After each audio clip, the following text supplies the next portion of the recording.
da yadda kasancewa jaruman wasu daga cikinsu ba a san matansu ba. Jaruman masana'antar Kannywood waɗanda a zahiri ba a san matansu ba. Sadiq Sani Sadiq da kamar irin su Umar M. Sharif sun ɓoye iyalansu dai wanda su ba ma a san su ba 'yan fim ba ne suka aura. A zahirin gaskiya Sadiq Sani Sadiq da Umar M. Sharif da dai sauransu su ne waɗanda kwata-kwata ma iyalansu ba masu masana'antar Kannywood ba ne, ba 'yan uwansu 'yan fim ba ne ma'ana.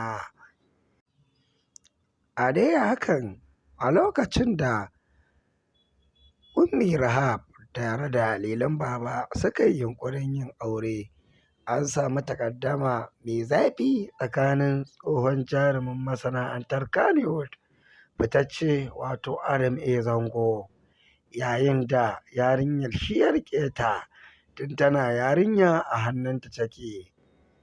Ita dai Ummi Rahab yarinya ce wacce tun tana 'yar ƙaramar yarinya ta fara fitowa a shirin fina-finan masana'antar Kannywood, yayin da duk wanda ya santa ya san Adam A. Zango ne ya ɗauko ta.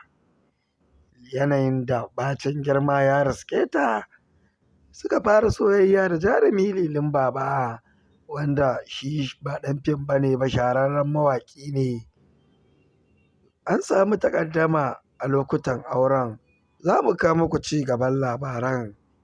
Ku kasance da mu, ku danna mana subscribers sannan ku taɓa mana alamar ƙararrawar sanarwa. Mun gode.